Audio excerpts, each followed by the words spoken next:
आज हम लोग कंपाउंड इंटरेस्ट से स्टार्ट करेंगे। और आप लोगों ने सिंपल इंटरेस्ट पढ़ लिया होगा, उसका इंस्टॉलमेंट पढ़ लिया होगा। यहाँ से कंपाउंड इंटरेस्ट का स्टार्ट होता है। सिंपल इंटरेस्ट की समझ जिसको जितना अच्छा होगा, उसमें कंपाउंड इंटरेस्ट को कंपैरिजन का पावर ज़्यादा आ जाएगा, वो इजीली कंपाउंड इंटरेस्ट को समझते चला जाएगा। देखो, कंपाउंड इंटरेस्ट सबसे डिफिकल्ट सवाल बनाया जा सकता है कंपाउंड इंटरेस्ट से। सीआई से अगर मैं चाह दूं कि आपको सवाल नहीं बन पाए, तो मैं ऐसा सवाल सेट कर दूंगा ना कि नहीं बनेगा। अगर आप पेपर को देखोगे तो साल में एक दो सवाल ऐसे बनाए जाते हैं, साल में एक दो सवाल। जैसे CHSL 2020 में एक सवाल आया था कंपाउंडेड मंथली करके, हालत खराब कर दिया था। CGL 22 में एक सवाल आया था 6% करके डेटा जा रहा था 4 साल के लिए, बहुत ही ज़्यादा कैलकुलेटिव। CGL 23 में भी एक सवाल आया था। सोचो, एक सवाल आ रहा है इतने सारे पेपर में। CGL 23 नहीं, आई थिंक कोई और पेपर का 2023 का एग्जाम में। तो आप सोचो कि कभी कभार एग्जामिनर जानबूझ के आपको एक आधे सवाल दे रहा है कि आपसे बने ही ना, तो आप मेंटली ये भी प्रिपेयर्ड रहो कि वो आपको ऐसा सवाल बना के दे देगा जिसमें 3 से 4 मिनट लगेगा, चाहे कोई टीचर ही क्यों ना बैठ जाए। मैं चीज़ें थोड़ी प्रैक्टिकल बात करता हूँ और थोड़ी लॉजिकल मैनर में बात करता हूँ। तो मैं आपको सिखाऊंगा सीआई, और साथ साथ आपको हर वो चीज़ सिखाऊंगा जिससे सीआई के सवाल सॉल्व हो जाए। एक क्वेश्चन को सॉल्व करने के 6 से 7 मेथड हो सकते हैं, लेकिन मैं आपको ये भी सिखाऊंगा कि कैसे सवाल का डेटा आए तो किस तरीके से जाना है। सिर्फ सॉल्व कर लेना बड़ी बात नहीं होता है, सवाल को देख के डिसाइड कर पाना कि कौन सा अप्रोच हमारा बेहतर अप्रोच है, वो बड़ी बात होती है। अब मुझे पता है कि डेटा 7.5% है, तो मुझे कौन सा मेथड से जाना चाहिए। मुझे पता है कि डेटा 13% है, तो मुझे कौन सा मेथड से जाना चाहिए। अभी CGL 2023 का एक सवाल था, या CHSL का 12% के डेटा पर था, 3 साल के लिए। CPO का था, श्योर हो गया हूँ, CPO का था, 12% पर था। तो उसे आप कैसे सॉल्व करोगे ये आपको पता होना चाहिए। तो आपको सिर्फ आना बड़ी बात नहीं है, आपको किस सवाल को किस मेथड से करने आना बड़ी बात है। तो आइए सीखते हैं। हम लोग प्योर बेसिक के ऊपर बात करेंगे। कंपाउंड इंटरेस्ट होता क्या है, कंपाउंड इंटरेस्ट चलता कैसे है, फिर उसके सवाल कैसे बनते हैं। आज प्योर बेसिक क्लास है, फिर हम लोग धीरे धीरे इसके टाइप वाइज जो हमारा तरीका है पढ़ने का, कॉन्सेप्ट वाइज पढ़ते चले जाएंगे। तो फर्स्ट क्लास बेसिक होता है। अगर मैं बोलूँ कंपाउंड इंटरेस्ट होता क्या है, तो जब इंसान के मन में लालच बढ़ने लगा, एक न्यूटन भी इनके कंपाउंड इंटरेस्ट पर एक लाइन लिखे है कि 8वां अजूबा है कंपाउंड इंटरेस्ट दुनिया का। उसको समझना बहुत डिफिकल्ट है। न्यूटन का स्टेटमेंट है, आप जाके न्यूटन या फिर आइंस्टीन का स्टेटमेंट है, आप जाके गूगल करना, आपको पता चलेगा। एक स्टेटमेंट है आइंस्टीन या फिर न्यूटन का, जिसका भी होगा आइंस्टीन ही लग रहा है, आइंस्टीन का होगा। अब मैं आपसे अगर बोलूं मेरे लाल कि सीआई होता क्या है, तो जब आदमी के अंदर ढेर सारा लालच बढ़ गया, पैसे कमाने की भूख बढ़ गई, तो उसने सिंपल इंटरेस्ट को छोड़ के कंपाउंड इंटरेस्ट बनाया।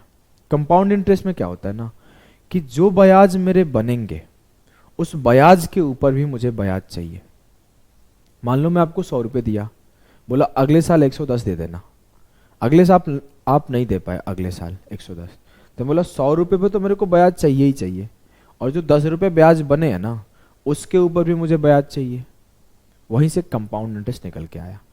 तो you can say when we got interest on interest, interest on interest, that's called compound interest. बस ये एक लाइन लिख देना, इंटरेस्ट ऑन इंटरेस्ट जहां मिल रहा है, ब्याज के ऊपर ब्याज जहां मिल रहा है, वही सीआई है। अगर मैं कंपैरिजन करके आपको सिखाऊं तो समझना। अभी तक हमने क्या पढ़ा, हमने पढ़ा सर एसआई। अगर मैं आपसे बोलूं कि आपका प्रिंसिपल 100 रुपया है, रेट 10% है, तो क्या होगा सर? बहुत सिंपल सी चीज होगी कि 100 रुपये का प्रिंसिपल होगा, इस पे मुझे 10% का ब्याज मिलेगा। 10% का मतलब क्या होगा? प्लस का 10, 100 का 10%, 100 इंटू 10/100, मुझे 110 रुपये अगले साल ब्याज, अगले साल मुझे अमाउंट हो जाएगा, ये 10 का इंटरेस्ट है, ये 110 का अमाउंट है। अब मैं बोलूँ फिर एक साल बाद अगर मैं चेक करूँ, तो सर आपने सिखाया था कि सिंपल इंटरेस्ट में एक कहानी होता है, हर साल इक्वल ब्याज मिलता है। मुझे यहाँ पे फिर से 10 रुपये का ब्याज मिलेगा और 2 साल बाद 120 रुपये का मिश्र धन लौटेगा।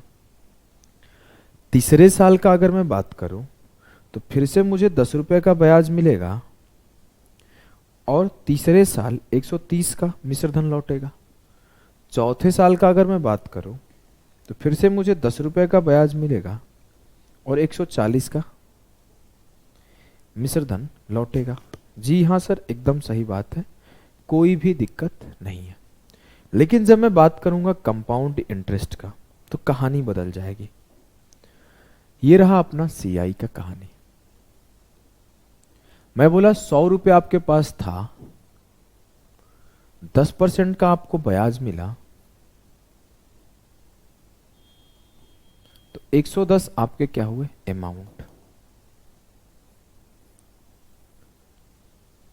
एक साल बाद, तो पहला स्टेटमेंट आपको नोट डाउन करना है ना, इस दोनों को बराबर पे रखते हैं, कंपैरिजन करना आसान रहेगा।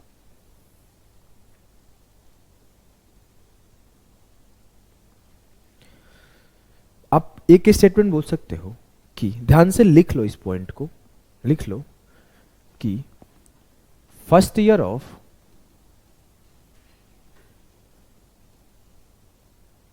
CI and SI is equal. ठीक है जी सर। अब मैं अगर आगे बात करूं मेरे लाल कि अगले साल कहानी क्या होता है, अगले साल ही कहानी बदलता है। कहानी कुछ यूं बदलेगा कि ये जो 110 है वो क्या है, ये है sir amount of first year, ये है अमाउंट ऑफ फर्स्ट ईयर। मैं यहां पे लिखता हूं, यह है मेरा अमाउंट ऑफ फर्स्ट ईयर, क्योंकि ये पहले साल का बात हो रहा है, पहले साल के बाद का बात हो रहा है, यह अमाउंट ऑफ फर्स्ट ईयर। लेकिन जैसे ही आपका अगले साल में बोलूंगा कि मुझे ब्याज दो, तो यहां पे जो ब्याज का कैलकुलेशन होगा वो 110 रुपए का होगा। जैसे यहां पर 100 रुपए के ऊपर कैलकुलेशन हुआ है कि 100 का 10% फिर से 10 रुपए ब्याज मिलके 120 रुपए मिलेगा, लेकिन यहां वो सब नहीं होगा। यहां बोला जाएगा आपके पास भैया 110 हो गए, हाँ, अभी इस 110 पे 10% का ब्याज दो। अब मैं जब इस 110 पे 10% का ब्याज दूंगा तो मुझे 11 रुपए का ब्याज मिलेगा और ये 121 का मिश्र धन हो जाएगा। तो यहां एक चीज और आप समझ सकते हो, जो आपका अमाउंट ऑफ फर्स्ट ईयर था वही आपका प्रिंसिपल ऑफ सेकेंड ईयर था। Principle of second year. Clear है जी सर, एकदम क्लियर है, कहीं से भी कोई कंफ्यूजन नहीं है। जो पहले साल का मिश्रधन है वो दूसरे साल का प्रिंसिपल है, तभी तो मुझे उस पर ब्याज मिला। अब मैं देखो यहां से डिफरेंस आना शुरू हो गया। दूसरे साल का सिंपल इंटरेस्ट 10 रुपए का था, दूसरे साल का कंपाउंड इंटरेस्ट 11 रुपए का था। 2 साल बाद मुझे जो अमाउंट मिला है सिंपल इंटरेस्ट पर वो 120 रुपए था, 2 साल बाद जो मुझे अमाउंट मिला है कंपाउंड इंटरेस्ट पर वो 121 रुपए का था। अब मैं फिर से बोला कि मुझे 10% का ब्याज दे दो, तो फिर से वही कहानी होगा, जो सेकेंड ईयर का अमाउंट होगा, अमाउंट ऑफ सेकेंड ईयर होगा, वो आपका प्रिंसिपल ऑफ थर्ड ईयर होगा। अगले साल अब कैलकुलेशन इसके ऊपर किया जाएगा।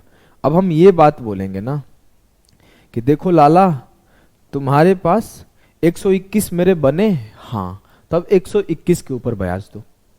100 तो मेरे मूलधन थे, 21 ब्याज, अब उसके 121 पर ब्याज दो। फिर से मैंने ब्याज लूंगा और मैं 12.1 रुपीज का ब्याज लिया, 121 और 12, 133.1 रुपए मेरे को मिले। अब जो 133.1 है ये तीसरे साल का मेरा क्या है मिश्रधन। देखो तीसरे साल का मिश्रधन 130 है, यहाँ पर 133.1 है। CI ज़्यादा मिल रहा है, ऐसे ही लोग लालची होते गए, और ये जो होगा अमाउंट ऑफ थर्ड ईयर होगा और प्रिंसिपल ऑफ फोर्थ ईयर होगा, और फिर इस पे ब्याज मिलेगा 13.31 रुपीज़ का। 10% निकाला हूँ 133.1 का, तो मुझे मिल जाएगा 146.41 रुपीज़। और चौथे साल में जबकि मुझे SI मिला है 140 का, चौथे साल में मुझे जो CI पर मिला है 146.41 मिला है। ऐसा क्यों मिला है? तो ये मिलने का एक ही रीज़न है कि जो ब्याज था सर उसके ऊपर मैं ब्याज कमाने लगा, तो मैं यहाँ पे ज़्यादा कमा लिया। क्लियर है? जी सर, कोई दिक्कत नहीं है, आपको CI अंडरस्टैंड करने में कहीं भी किसी भी प्रकार का दिक्कत नहीं आया होगा। आपसे अगर पूछूं कि CI क्या होता है तो आप सीधा सीधा बोलोगे, जब हम लोग ब्याज पे ब्याज कमाने लगते हैं तो CI होता है। क्लियर है एकदम? अब आ जाओ थोड़ा सा इसके फॉर्मूला को डिस्कशन कर लेते हैं। एज यूजुअल फॉर्मूला यूज नहीं करेंगे, लेकिन जो भी आपके कॉन्सेप्ट बनते हैं वो आपके फॉर्मूले से ही बनते हैं। जो रेशियो कॉन्सेप्ट होता है, जो इंक्रीजिंग कॉन्सेप्ट होता है, तो एक बार अगर हम लोग उस फॉर्मूले से प्रूफ कर लेंगे तो हमें पता चल जाएगा कि ऐसा हो क्यों रहा है। नहीं तो मैं सीधा बोलूँ 10% बराबर 1/10, 10 से 11 हो गया, काम खत्म। लेकिन उसे मैं प्योर बेसिक से प्रूफ करूंगा, जैसे सिंपल इंटरेस्ट में P into R into T proof किया था। जी सर, अब मैं आपको प्रूफ करता हूं। मैं आपसे बोलूं कि अमाउंट क्या होता है, तो बोलोगे सर अमाउंट सिंपल सी बात है, आपने सिखा रखा है कि अमाउंट बराबर होता है प्रिंसिपल प्लस इंटरेस्ट। जो मिश्रधन होता है वो बराबर होता है मूलधन प्लस ब्याज। जो पहले साल का मूलधन है, जो पहले साल का सिंपल इंटरेस्ट है, और जो पहले साल का कंपाउंड इंटरेस्ट है वो बराबर है। जी सर, वो बराबर है। देखो आपके सामने 100 पे 10 रुपए का ब्याज मिला 110, 100 पे 10 रुपए का ब्याज मिला 110।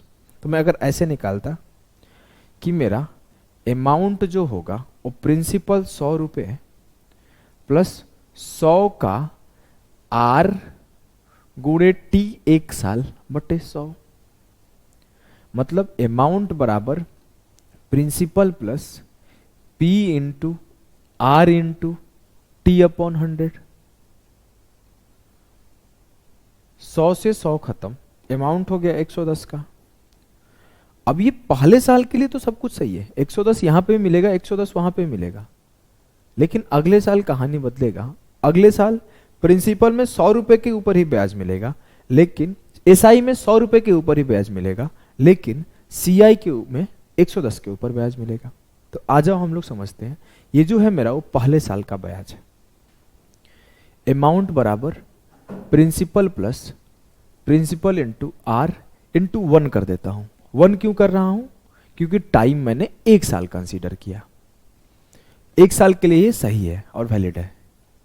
जी सर, अब मैं बोला मेरे अमाउंट क्या आया? अमाउंट आया प्रिंसिपल प्लस PR अपॉन 100। मैं बोलूं अमाउंट क्या आया? अमाउंट आया principal into 1 plus R upon 100। ये जो आया वो क्या आया? ये आया सर पहले साल का मिश्रधन, या फिर आप ये भी बोल सकते हो ये आया दूसरे साल का प्रिंसिपल। यहां से आप 110 बोलोगे तो 110 को दो स्टेटमेंट बोलोगे, 1 साल बाद जो मुझे मिश्रधन मिलेगा वो 110 है, या फिर दूसरे साल के लिए जो मेरा मूलधन हो गया वो 110 है। जी सर, अब मैं बोलूं मैं सेकेंड ईयर में घुसना चाहता हूं कि दूसरे साल में मेरा ब्याज क्या आएगा। तो दूसरे साल में ब्याज क्या आएगा? सीधे हम लोग अमाउंट पे फोकस करते हैं। क्या होता है? अमाउंट बराबर प्रिंसिपल, अब मेरा ये है principal into 1 plus R upon 100, ये मेरा प्रिंसिपल है। अब मेरा इंटरेस्ट क्या होगा? इसके ऊपर 1 साल का इंटरेस्ट निकाल लेते हैं, P into 1P, P plus R upon 100, ये मेरा प्रिंसिपल हुआ, गुणे R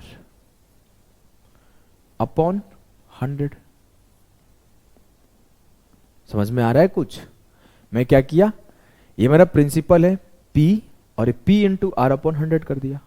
अगर आपको थोड़ा कम दिक्कत होगा तो ऐसे लिख लो। देखो ये मेरा क्या है, P into 1 plus R upon 100, principal into rate upon 100। Clear है? जी सर। अब मेरा जो 2 साल बाद अमाउंट आएगा वो कुछ यूं आएगा, अगर मैं P इंटू 1+R/100 कॉमन कर लूं तो यहां क्या बचेगा 1, और यहां क्या बचेगा R, और यहां 100।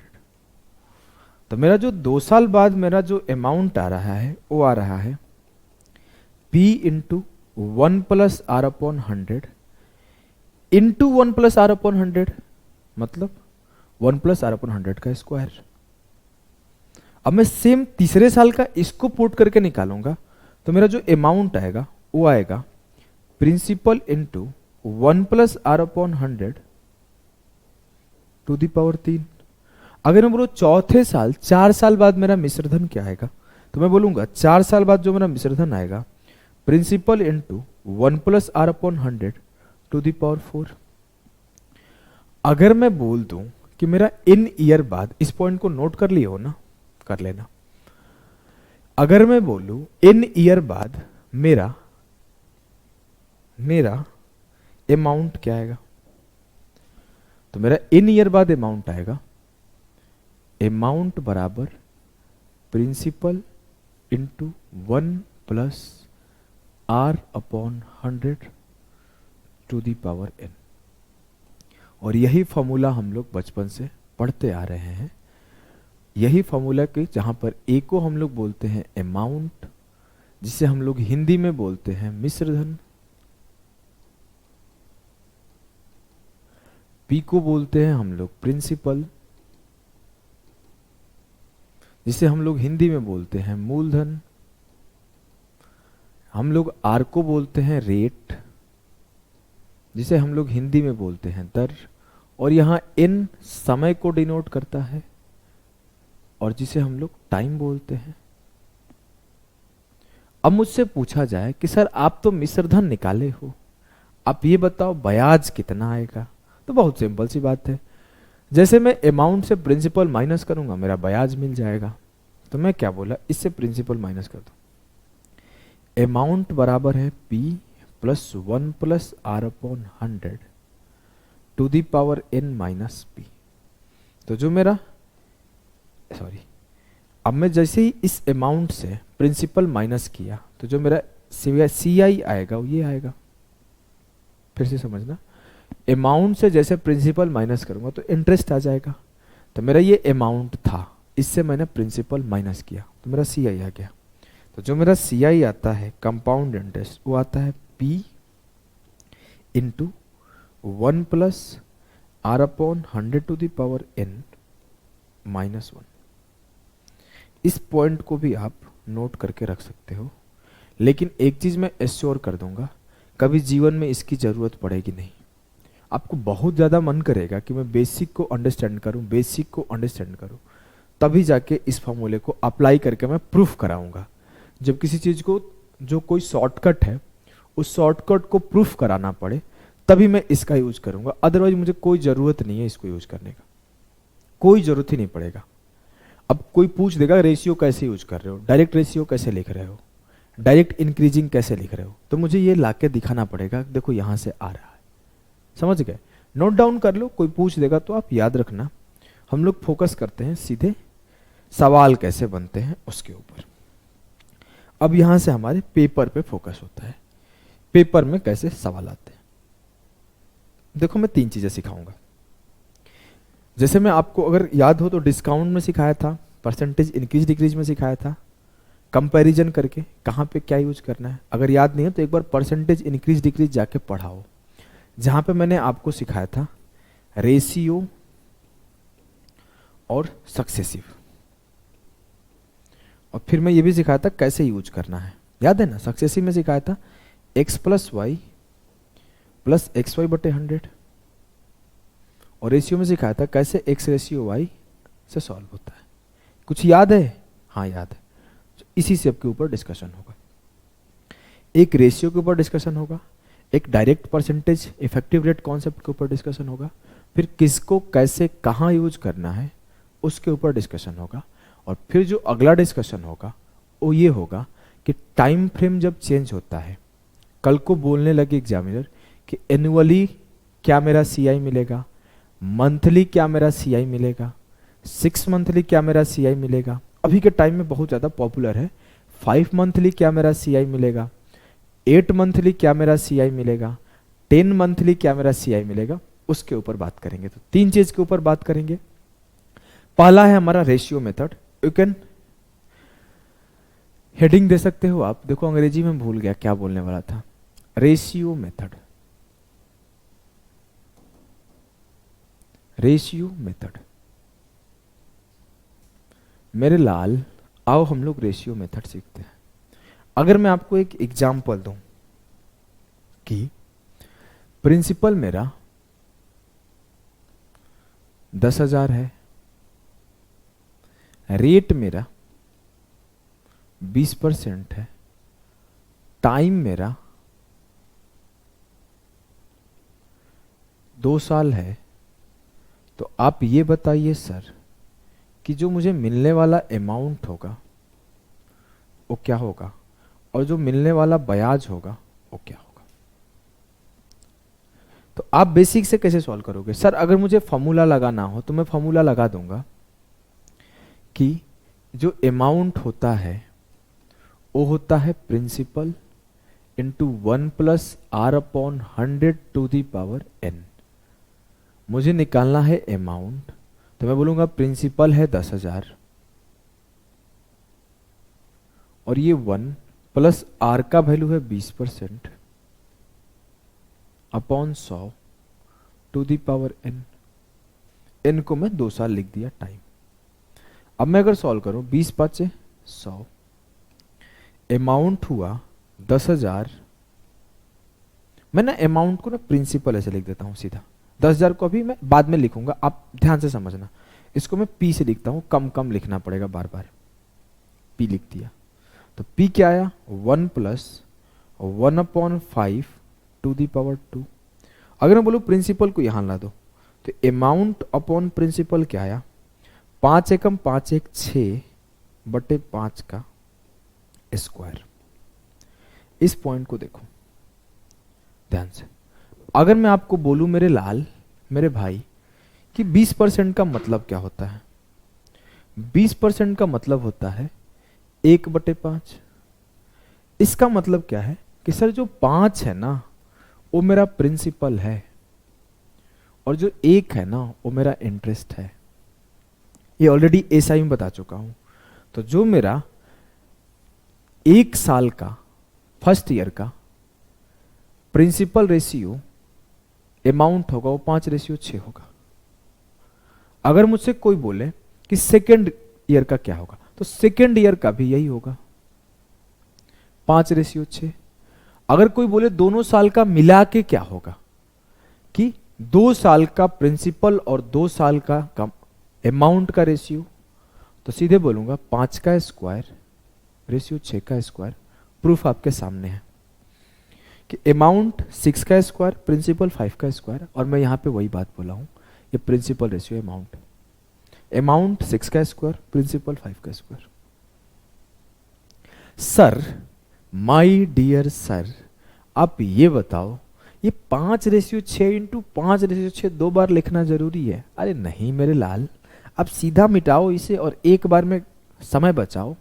ये तो सब लिखवाते ही हैं, आप सीधा बोलो 5:6 प्रिंसिपल से अमाउंट है। हाँ सर।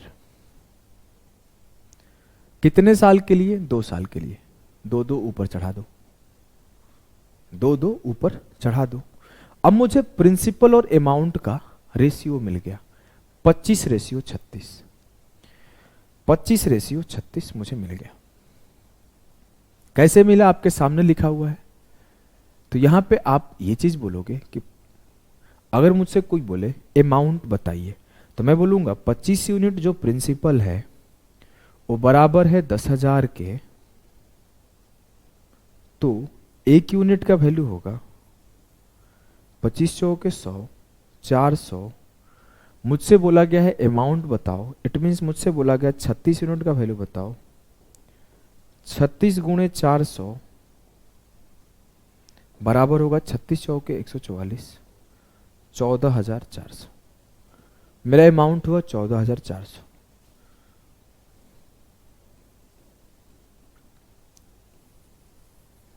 नेक्स्ट, अब मुझसे अगर बोला जाए कि ब्याज बताओ, तो ब्याज का तरीका क्या है सर? ब्याज का तरीका है कि सी आई बराबर होता है अमाउंट माइनस प्रिंसिपल। तो मैं सीधा सॉल्व करता हूं, 14,400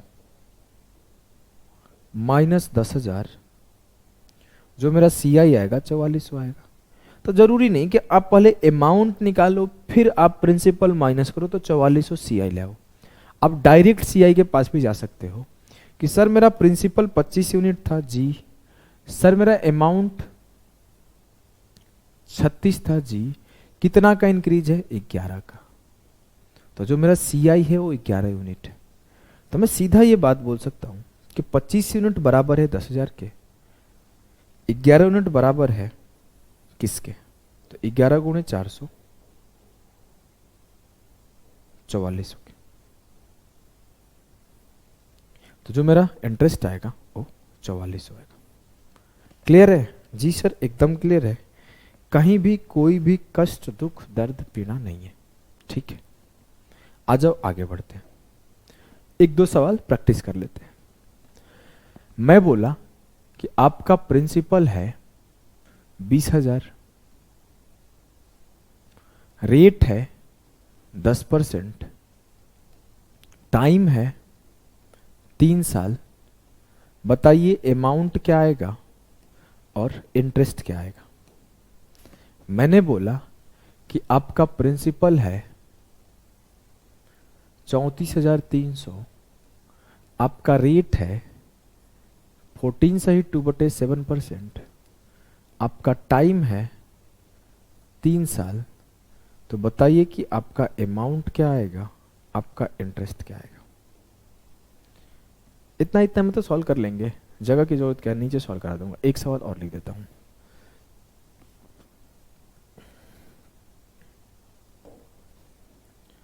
मान लिया कि आपका प्रिंसिपल है बताना, रेट है आपका 6 सही 1/4%, टाइम है आपका 3 साल, और आपका अमाउंट है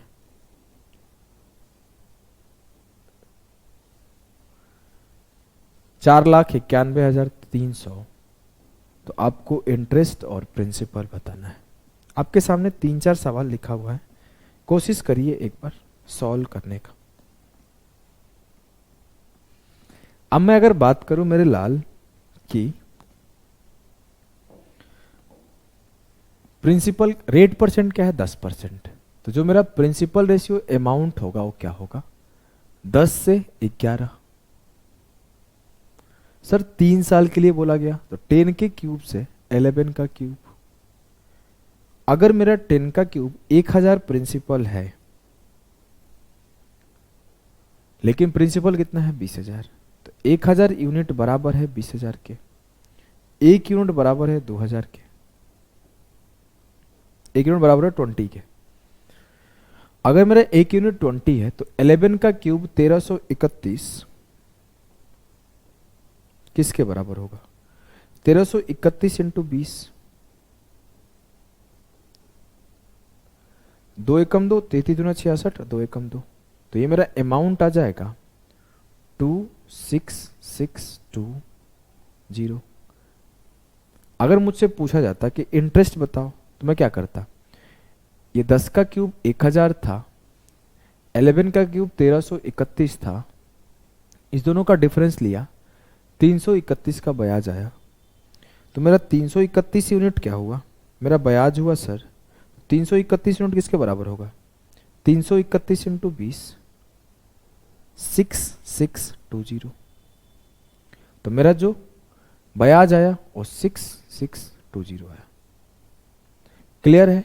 एकदम क्लियर है सर, कोई कंफ्यूजन नहीं। अब मुझे इसे सॉल्व करना हो। रेट परसेंट क्या? 6 से 1/4%। 6 से 1/4% का मतलब क्या होता है? 1/16। मतलब जो मेरा प्रिंसिपल से अमाउंट का रेशियो होगा वो 16 का क्यूब से 17 का क्यूब होगा। क्योंकि मुझे पता है ये 1/16 होता है सर, मैं इजीली निकाल लूंगा। अब मुझे क्या पता चला कि 17 का क्यूब क्या है? मेरा मिश्र धन। 17 का क्यूब होता क्या है? 4913। तो 4913 यूनिट बराबर है 491300 के। तो 1 यूनिट बराबर हुआ 100 के। तो 16 का क्यूब क्या होता है, याद है? 4096। 16 का क्यूब 4096 होता है। तो 4096 यूनिट बराबर होगा 409600। ये मेरा प्रिंसिपल हो गया, है ना मेरे लाल? Yes sir.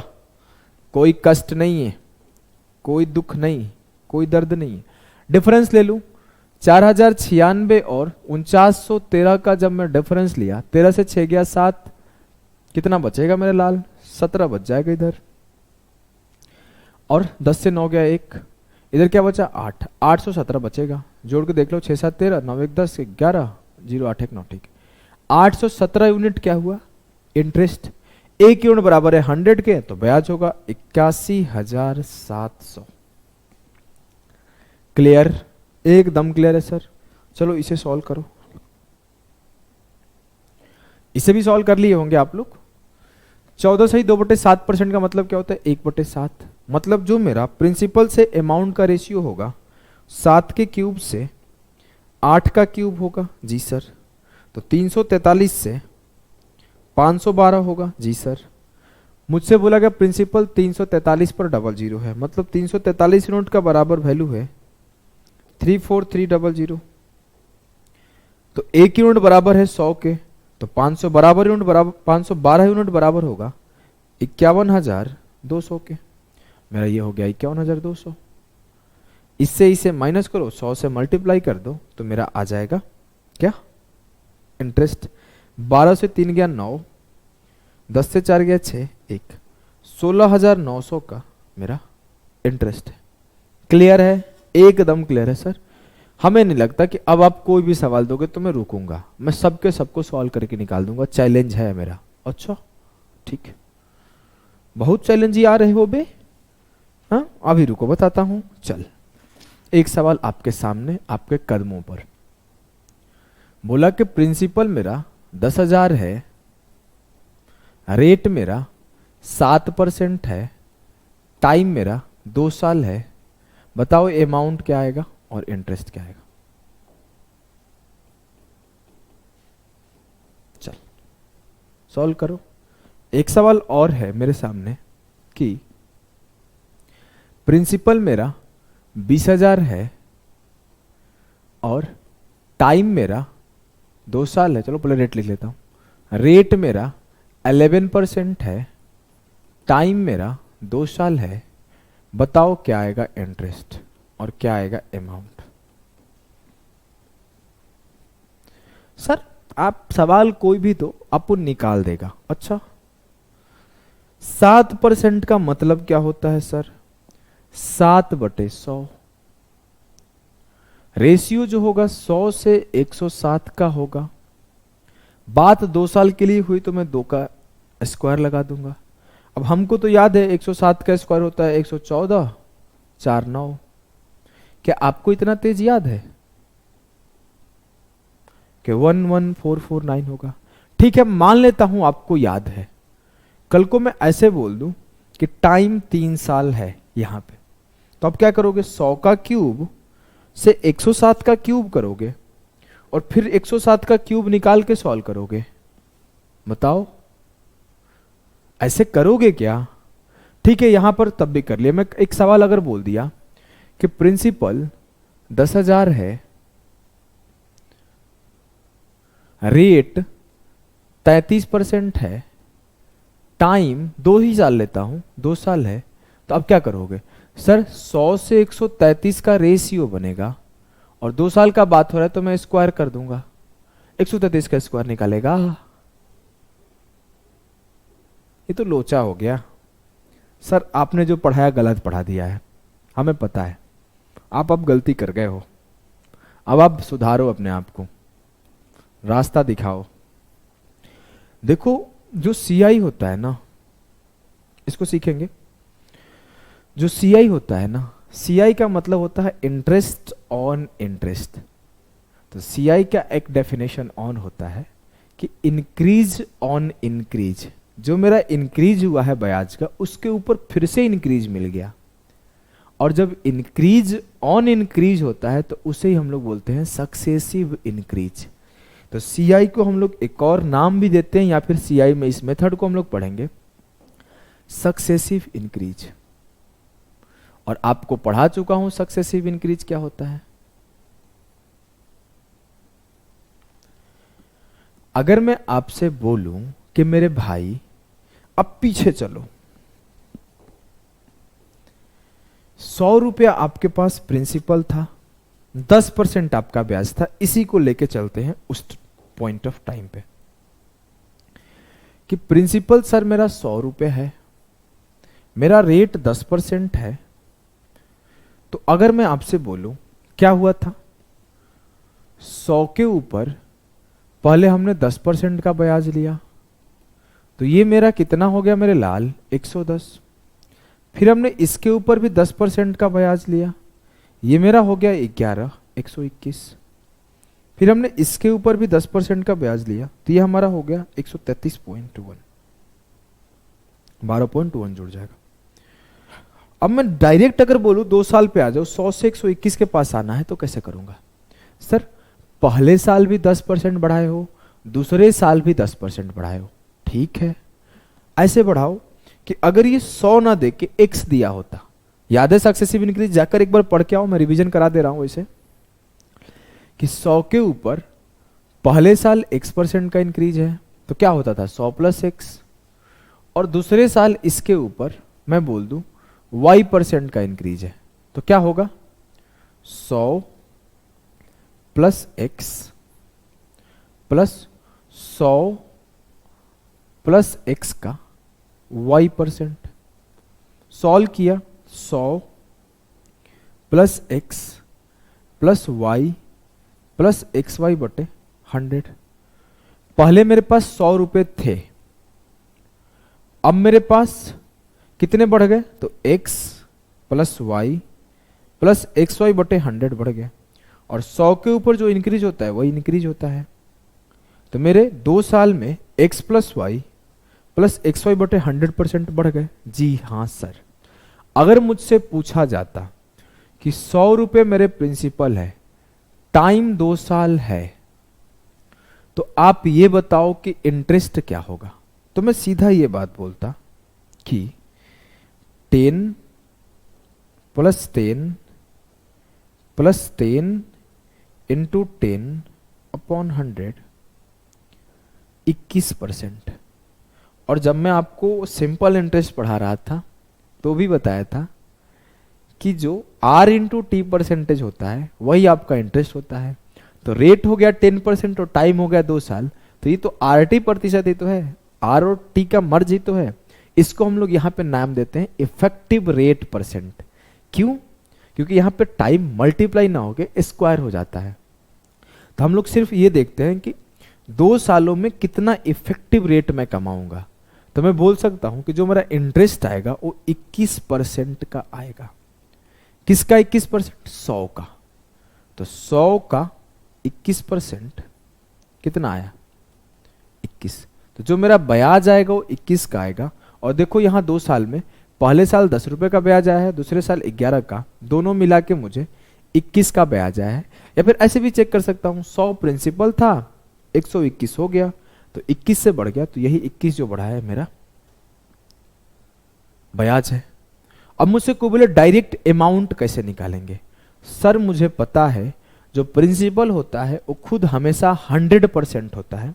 या फिर मैं ऐसे बोल सकता हूं, मेरा 21% का ग्रोथ है, तो 21 बटे 100 का ग्रोथ है।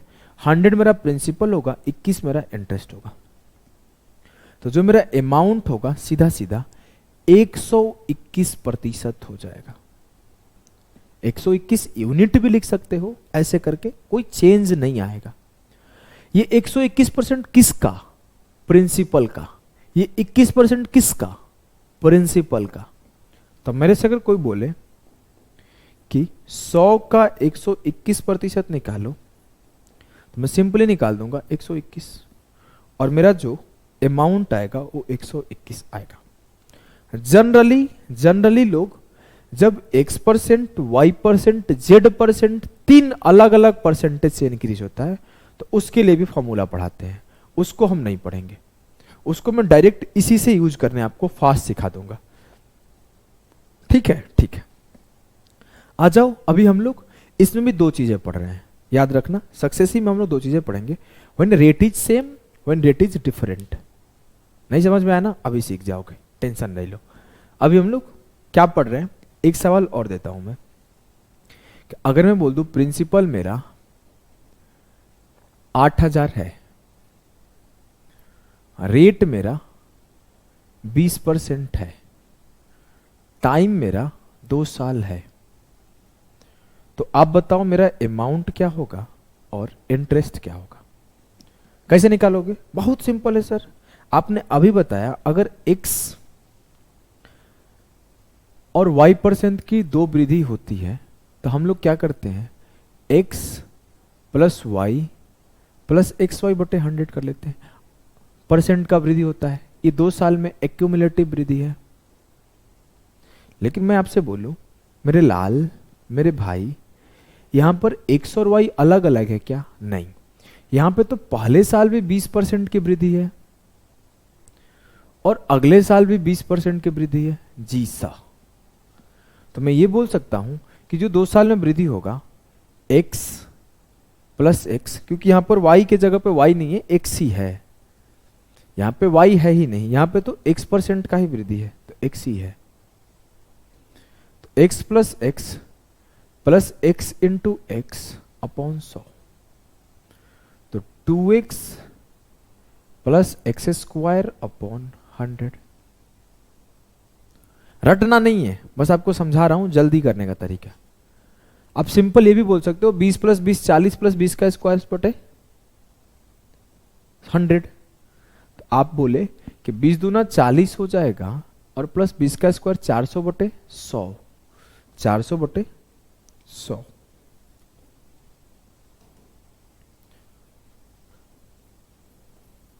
कितना आया? 44% का ब्याज आया। अब ये जल्दी करने का तरीका है। कल को अगर मैं बोल दूं कि रेट आपका 18% है तो आपको सोचना ना पड़े, 18 दूना 36 और 18 का स्क्वायर 324 होता है, तो 3.24। कल को आपको बोल दूं कि रेट परसेंट 23% है, 2 साल के लिए बताइए क्या होगा? 23 दूना 46 और 23 का स्क्वायर 529 होता है। कल को अगर मैं बोल दूं आपका रेट 27% है, 2 साल के लिए बताइए, तो 27 दूना 54 और 27 का स्क्वायर 729 होता है। तो आप जो इफेक्टिव रेट है ना उसको जल्दी निकाल पाओगे।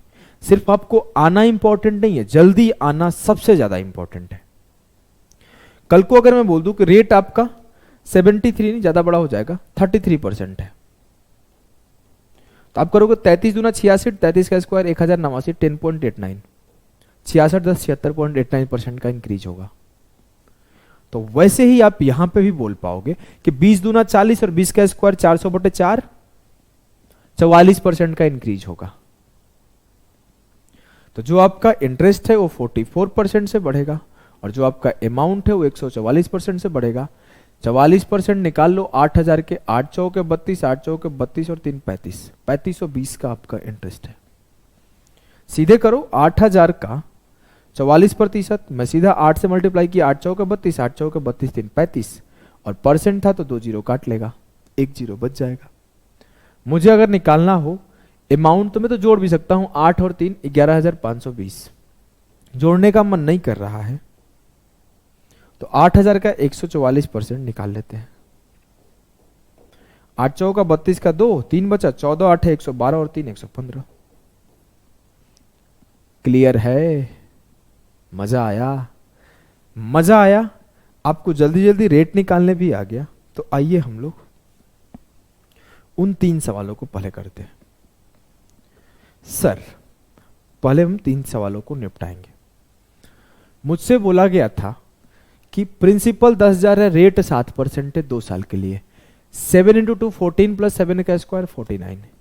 जो इंटरेस्ट बढ़ेगा वो 14.49% से बढ़ेगा और जो अमाउंट बढ़ेगा 114.49% से बढ़ेगा। सेकंड में सवाल खत्म। मुझसे बोला गया ब्याज बताओ, मैं ब्याज 1 सेकंड में बोलूंगा। 10,000 का 7 दूना 14.49%, 14.49, 0.49 का 2 जीरो और प्रतिशत का 2 जीरो, 4 जीरो से 4 जीरो निपटा दिया, 1449 आ गया। और यहां पे भी 4 जीरो से 4 जीरो निपटा दिया तो 114,49 मिश्र धन आ गया। इसको करना है, मान लो इसको करना है, इंटरेस्ट निकाल के दिखाओ। चलो कर देते हैं। 11 + 11 22 + 11 का स्क्वायर 121, 22 से 23.21% आएगा। अरे यही तो कर रहा हूं, 2 × 11 22 + 11 का स्क्वायर 121/100, 23.21%। किसका 23.21%? 20,000 का। 20,000 का 23.21% निकालूं तो 2 जीरो से 2 जीरो खत्म, परसेंटेज से 2 जीरो खत्म, 2 जीरो से 2 जीरो खत्म, परसेंटेज से 2 जीरो खत्म, 2 से मल्टीप्लाई करो। 23 दूना 46, 21 दूना 42, 4642 रुपया का मेरा इंटरेस्ट है। अगर मैं जोड़ दूं तो सीधे 24,642। अगर जोड़ने का मन ना हो तो ऐसे निकाल लेना कि 20,000 का सीधे 123.21% क्या आएगा? प्रतिशत का 2 जीरो, डेसिमल का 2 जीरो, काट लो, मल्टीप्लाई कर दो, आ जाएगा। इसको करके दिखाओ। सर ये तो हलवा है, हलवा अभी अभी निपटा देंगे, सेकंड दीजिए हमको। 33 दूना 66, 33 का स्क्वायर 1089, 76.89% का इंक्रीज होगा। 10,000 पर बोले हैं आप तो 7689 का प्रिंसिपल आएगा और 17,689 का मेरा अमाउंट आएगा। ऐसे सॉल्व करोगे पेपर में, तब जाके रिजल्ट आएगा। अगर मैं आपसे बोलूं निकालने का तो 33 का 2 गुना करो, 33 दूना 66, 33 का स्क्वायर करो 1089 होता है, तो जो मेरा इफेक्टिव इंक्रीज होगा 76.89% का होगा। और परसेंट से 2 जीरो, डेसिमल से 2 जीरो, 4 जीरो खत्म हो गया, 7689 हो गया। 10,000 का 76.89% निकालना था, 10,000 का 176.89% है, 17,689 हो गया। क्लियर है? एकदम क्लियर है सर। लेकिन कल को अगर 3 साल का पूछे, 4 साल का पूछे, तब क्या करेंगे? तो आइए उसे सीखते हैं। अब मैं अगर आगे बात करूं कि आपको 2 साल के लिए तो समझ में आ गया, अगर 3 साल का बात हो तो क्या करोगे? चलो मैं सिखाता हूं। देखो, अगर मैं बोला कि प्रिंसिपल मेरा 10,000 है, रेट मेरा 8% है, टाइम मेरा 3 साल है, तो इंटरेस्ट क्या आएगा और अमाउंट क्या आएगा? सवाल ये। एक और लिख देता हूं कि प्रिंसिपल मेरा मान लेते हैं 20,000 है, रेट मेरा 12%, सीपीयू में इसी के ऊपर एक सवाल आया था 12% से, उसी को अपन देख रहे हैं, ठीक है। टाइम मेरा 3 ईयर्स है, तो इंटरेस्ट क्या होगा बताओ, और अमाउंट क्या होगा ये भी बताओ।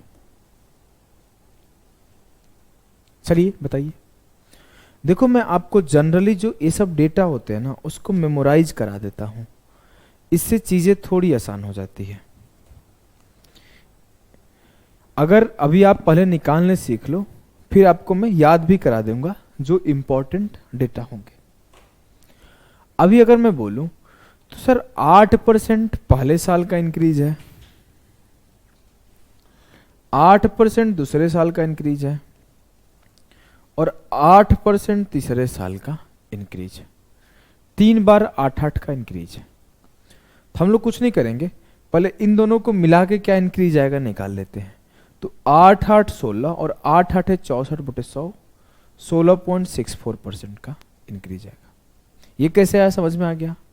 वही लगा रहा हूं, x + y + xy/100, और इसमें x सेम है तो x² प्लस 2x प्लस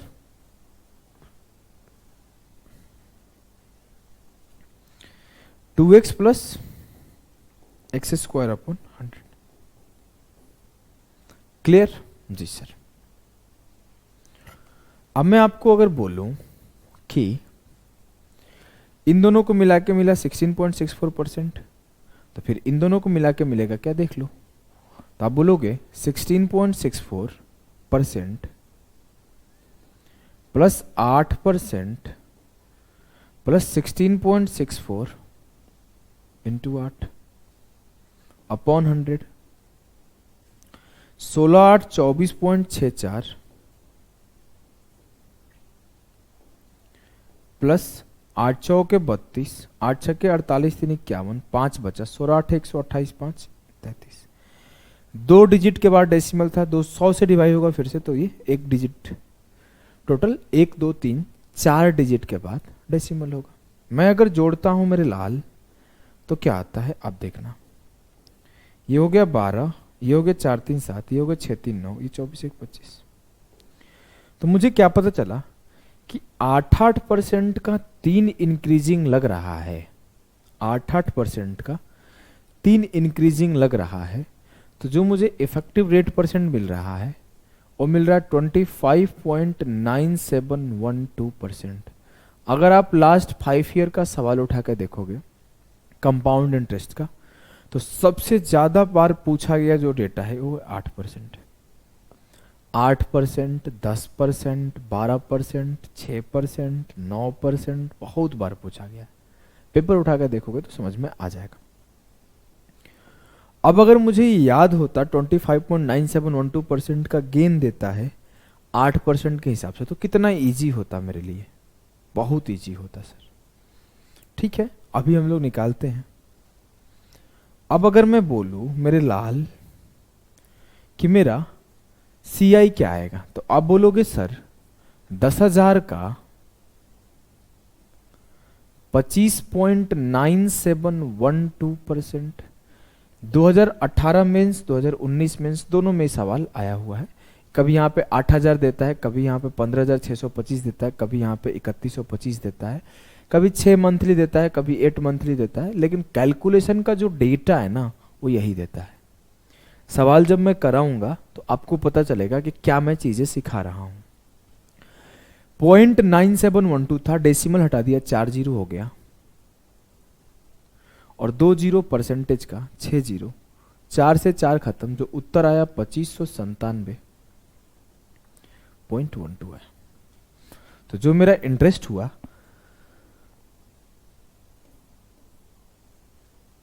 2597 रुपये 12 पैसे हुआ। अगर मुझसे कोई अमाउंट पूछता तो कुछ नहीं करता, 10,000 जोड़ दो तो 1297 पॉइंट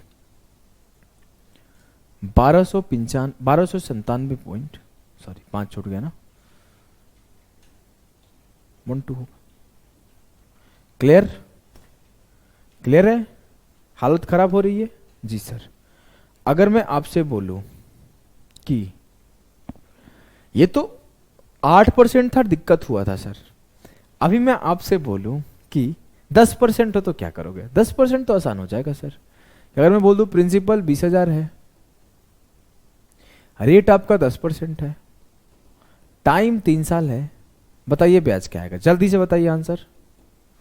सर बहुत आसान है।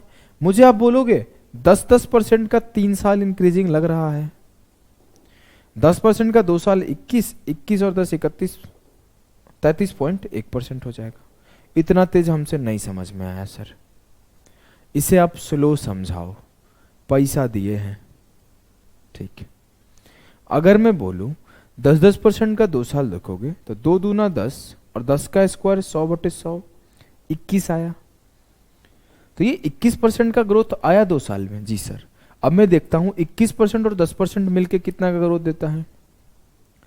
21 प्लस 10 प्लस 21 इंटू 10/100, 31 प्लस 2.1, 33.1%। तो जो 10% है वो 3 साल में 33.1% का ग्रोथ देता है। अच्छा सर, अगर मुझे ये याद होता कि 10% 3 साल में 33.1% का ग्रोथ देता है, तो मैं कितना इस सवाल को तेजी से कर पाता। हाँ, सिर्फ मुझे ये करना होता कि 20,000 का 33.1% कितना होगा। परसेंट के लिए 2 जीरो और डेसिमल हटाए तो 1 जीरो।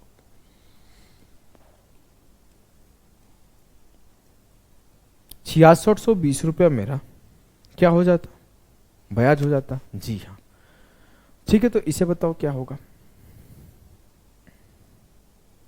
इसे तो हम लोग बताएंगे क्या होगा, इसके पहले हम लोग एक चीज समझते हैं कि अगर मुझे कोई एक लिस्ट दे दे कि सर इस लिस्ट से मेरा जल्दी जल्दी होता है, ठीक है, उस लिस्ट से पहले एक और चीज सीखते हैं।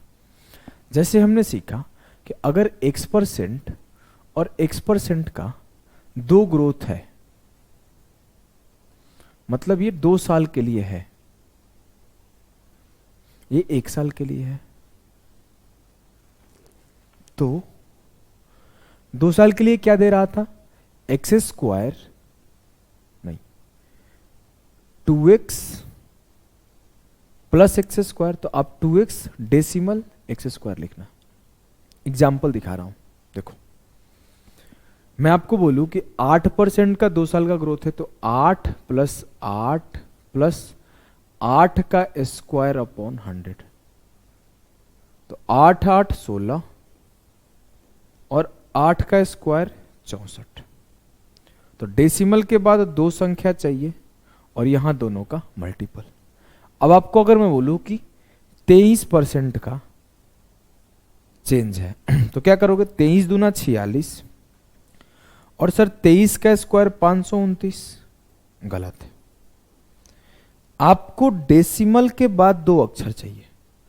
जैसे आप किए 23 का स्क्वायर 529, तो आपको 29 लेना है और जो इसके बचा हुआ 5 है वो 23 दूना 46 में जोड़ दो, 51.29% आएगा।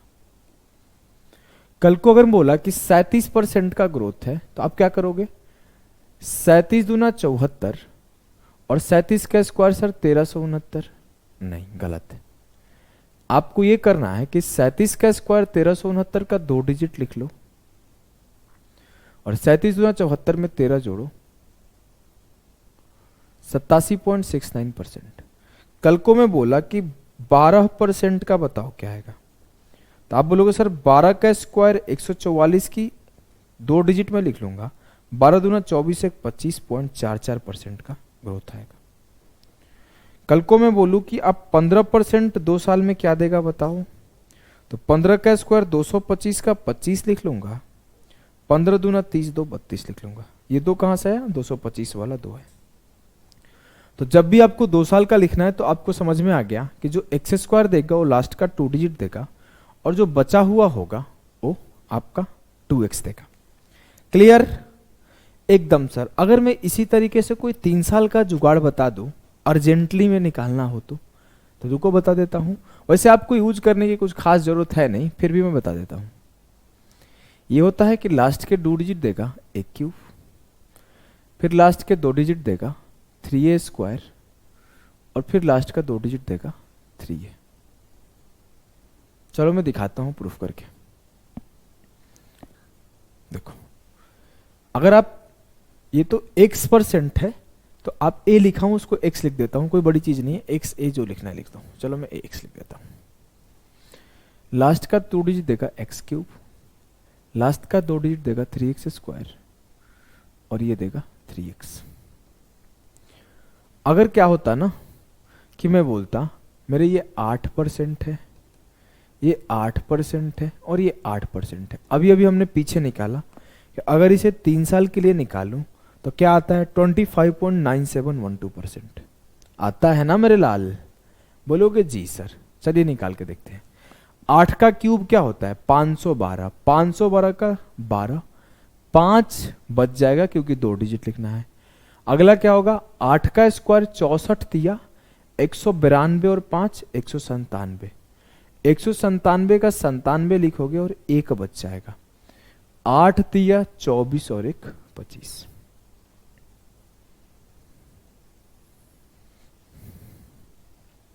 क्लियर है। चलो 10 वाला चेक कर लेते हैं। 10% का 3 साल सर बता रहे हो आप,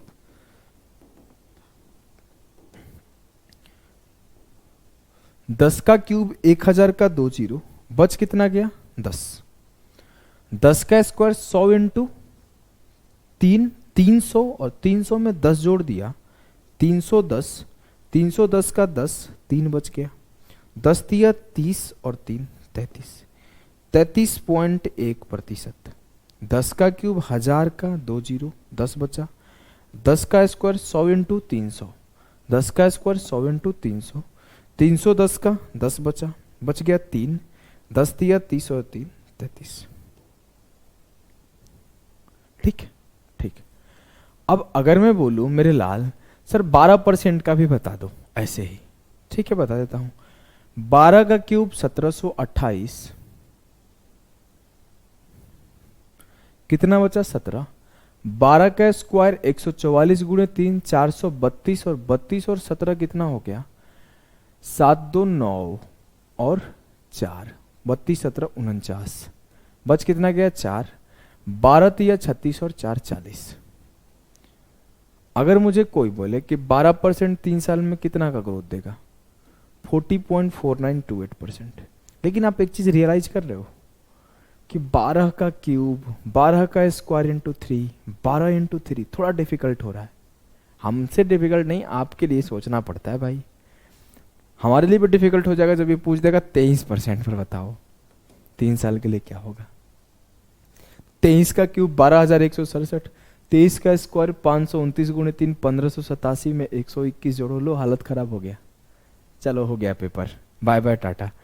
तो इसी वजह से मैं बोला ना कि आपको लिख के तो मैं दे दूंगा एक फॉर्मूला, यूज आपको सिर्फ वही नहीं आना चाहिए।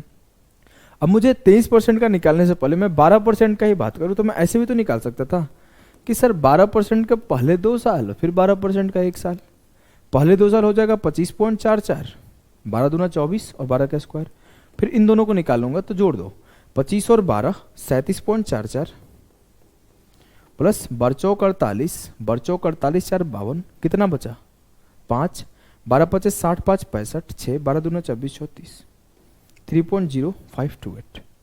ये मैं क्या किया, कुछ नहीं किया, एक बार x plus y plus x y upon 100 लगाया, पहले ये लगाया 12 प्लस 12 24 और 12 का स्क्वायर 144 25.44, फिर ये प्लस ये तो 25.44 प्लस 12 37.44, फिर ये इंटू ये आया 30528।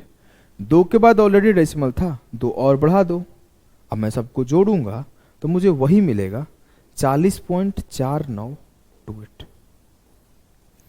क्लियर है मैं सिखाना क्या चाहता हूं, बात क्लियर है ना कि आपको जरूरी नहीं कि ये रिजिडिटी है कि आपको यही यूज करना है।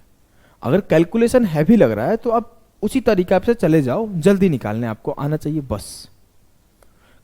कल को अगर मैं 6% दे दूं तो आपको यहां आसान पड़ेगा ऐसे जाना, लेकिन कल को मैं 13% 37% दे दूं, 23% दे दूं तो आपको वहां जाना डिफिकल्ट है, 23 का क्यूब निकालना डिफिकल्ट है। क्लियर है ना, कब करना है और कब नहीं करना है दोनों ही केस आपको समझ में आना चाहिए। अब मुझे अगर बोला जाए कि सर अगर कोई इंपॉर्टेंट लिस्टिंग वस्टिंग हो जो दे दो आप तो काम हो जाएगा क्या, जी हाँ हो जाएगा। मैं बोलूँ कि देखो कुछ डेटा आपको याद रहना चाहिए, क्या याद रहना चाहिए समझना। जैसे मैं बोलूँ कि अगर ये 1 साल के लिए 1 रुपये है तो ये होता है आपका 2.01% और ये होता है आपका 3.0301%। अगर आपको बोला जाए कि 2% है तो ये होगा 4.04% और ये होगा 6.1208%। अगर 3% ईयरली हो तो ये होगा 6.09% और ये होगा 9.2727%। अगर 4% ईयरली हो तो ये होगा 8.16%। देखो इसमें प्रॉब्लम नहीं है निकालने में, ये आप जल्दी जल्दी निकाल लेते हो 2 साल वाला। प्रॉब्लम 3 साल वाला है और प्रॉब्लम 3 साल वाले में लास्ट 2 डिजिट का नहीं है, ये इधर के दोनों का प्रॉब्लम है, ये याद रहना चाहिए। अब मैं अगर इसे बोलूं तो ये 12.4864% आएगा। अगर मुझसे कोई बोले 5 साल तो मैं ये भी याद है सर 10.25 ये हो जाएगा परसेंट और ये हो जाएगा 15.7625%। अगर कोई बोले कि 6% है तो ये हो जाएगा 12.36% और ये हो जाएगा 19.1016%। अगर कोई बोले 7% तो ये हो जाएगा 14.49%, और ये हो जाएगा 22.5043%। अगर कोई बोले 8% तो ये हो जाएगा 16.64%, और ये है आपके 25.9712%। अगर कोई बोले 9% तो ये हो जाएगा 18.81%, और ये होगा 29.5029%।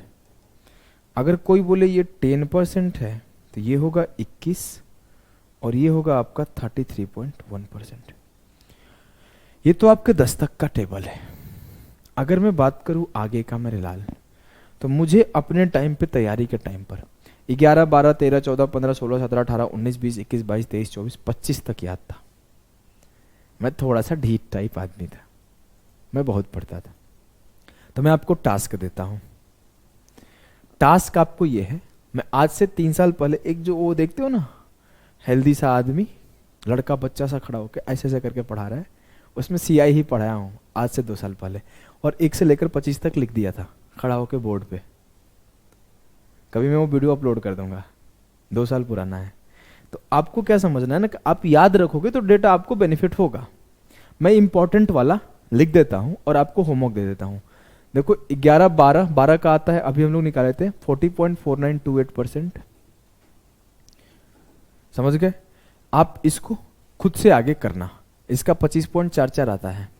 तो मैं आपको होमवर्क देता हूं 13, 14, 15 इंपॉर्टेंट है, याद रहना चाहिए। 32.25% आता है, और ये आता है मेरे को थोड़ा थोड़ा 0.875%, 52.0875%। 16 आप निकालना खुद से, 17 आप निकालना खुद से, 18 आप 19 निकालना, 20 में लिख देता हूं। ये होता है 44%, और ये होता है 72.8%। जो मोस्ट इंपॉर्टेंट है उसको मैं आपको बोल दूं, ये आपको याद रहना चाहिए। एनी हाउ ये आपको याद रहना चाहिए। अभी हाल फिलहाल के 2-3 पेपर से ये भी पूछ रहा है बार बार, आपको ये एकदम याद रहना चाहिए, कंठस्थ। ये आपको याद रहना चाहिए, कंठस्थ। और देखो ये सब यूज तो कर रहा है, इसको भी यूज कर चुका है एग्जामिनर, इसको भी यूज कर चुका है एग्जामिनर, इसको भी यूज कर चुका है, इसको भी यूज कर चुका है। तो यूज कर रहा है, इन्हें भी यूज कर चुका है, इन्हें भी कर चुका है, इन्हें भी कर चुका है। ये तो सीडीएस में कई बार पूछा गया है। तो ये सब चीजें आपको मेमोराइज है अगर, तो चीजें तेज कर पाओगे। कुछ और इंपॉर्टेंट डेटा अगर मैं बोलूं मेरे लाल, कि जो 10% है ना, अभी आप इस साल के मेंस का भी पेपर उठा के देखोगे ना, एसएससी सीजीएल मेंस या फिर एसएससी सीएचएसएल का प्री का पेपर, सीडीएस का पेपर, तो 10% से एक अलग ही तरह का यारी है इनको। वो 10% को ना आपको सिर्फ 3 साल तक नहीं पूछते, वो 4-4, 5-5 साल तक पूछ रहे हैं। आपको क्या करना है ना, कि 10% 1 साल में कितना देता है, 10%। 10% 2 साल में कितना देता है, छोटा कर लेते हैं, ये 2 साल में देता है 21%। अभी तक आप निकाल चुके हो कि ये 3 साल में देता है 33.1%। यहां तक आपको आ गया। लेकिन आपको 10 वाले डेटा को ना और आगे तक याद रखना है। ये 4 साल में देता है 46.41%। ये 5 साल में देता है 61.051%। अगर आप जाके पेपर उठा के देखोगे, इस पे भी सवाल आया है अभी हाल फिलहाल के पेपर में, जाओ चेक करो, पता चल जाएगा। इस डेटा पे सवाल आया, जिसको याद है वो तो तेज कर लेगा। इस डेटा पर भी सवाल आया है सीजीएल मेंस में। तो एग्जामिनर चाहता है ना कि आपको याद रहे, ऐसे थोड़ी दे रहा है। और एक 6 साल का भी याद रख लो, 77.1561%। अगर आपको याद करने का मन होगा कि सर मुझे 21% का 3 साल का याद करा दो, 21% का 3 साल का, तो लो याद करा दिया। ये आपने कैसे याद कराया? तो बस मैं यहां से 10 वाले से चोरी कर लिया। जो 21 है 2 बार में 46.41 और 3 बार में ये बनता है। इसको भी लिख लेना, थोड़ा हवा में उड़ रहा होगा तो चीजों को लिख लेना, छाप लेना, सिखा दूंगा मैं। अब मैं अगर सवाल पे मूव करूं अपने, पीछे वाले, ये सवाल है 20,000 12% 3 साल के लिए। तो अगर मुझे याद था, सर याद है, क्या होता है बताओ, 40.4928% का ब्याज देता है। तो निकाल दो इंटरेस्ट क्या आएगा। इंटरेस्ट आएगा सर 20,000 का 40.4928, 40 से 40 मन में भी काट सकते थे, लेकिन परसेंटेज का 2 जीरो बच रहा था। मल्टीप्लाई कर दो, 28 दूना 56, 49 दूना 98, 40 दूना 80 और नीचे 100 था, तो यहाँ डेसिमल आ जाएगा। 1-2 डेसिमल 2 नंबर को छोड़ के जो मेरा इंटरेस्ट आएगा 8,098.56 आएगा। क्लियर है? जी सर क्लियर है। तो अभी आपने 2 चीज मात्र पढ़ा, सिर्फ 2 चीज पढ़ा है। एक पढ़ा है कि रेशियो मेथड क्या होता है, और एक पढ़ा है कि इफेक्टिव रेट मेथड क्या होता है। अभी 3-4 चीज और पढ़ोगे। देखो मैं बताता हूं क्या पढ़ोगे। पहले ही ओपन कर दिया क्या इसको?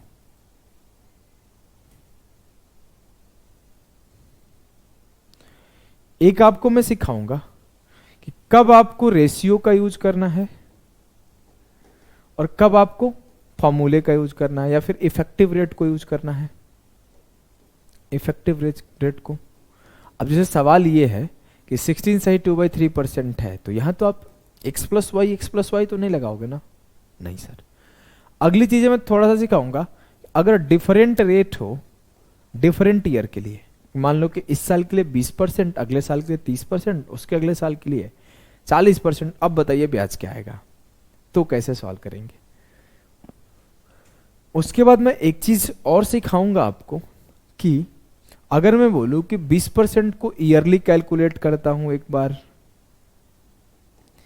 बार बोलूं कि हाफ ईयरली कैलकुलेट करता हूं, एक बार बोलूं कि 3 क्वार्टरली कैलकुलेट करता हूं, 3 मंथली, एक बार बोलूं 5 मंथली करता हूं, तो क्या चेंजेस आते हैं ब्याज में। तो ये बेसिक सेशन में आपको भी 3-4 चीजें सिखाऊंगा। अभी तक आपने जो सीखा इसे छाप के लिख ले। कुछ लोगों को थोड़ी से दिमाग उड़ रहे होंगे तो परेशान नहीं होना, मैं सिखा दूंगा। अभी बेसिक 2 सेशन मुझे खड़ा होकर पढ़ाने दो। उसके बाद आपको सवाल तो ऐसे सॉल्व करोगे ना जैसे मजाक उड़ा रहे हो सवालों का। आई गारंटी सवाल बहुत तेज सॉल्व करोगे। मुझे एक सेशन और बेसिक पढ़ाना है, उसके बाद मैं सवाल पे मूव करूंगा। फिर हम लोग अगला कॉन्सेप्ट पढ़ेंगे, use of GP in CI. वो मजा आएगा, उससे सवाल आजकल बन रहे हैं। तो अभी के लिए इतना ही, टाटा बाय बाय सभी।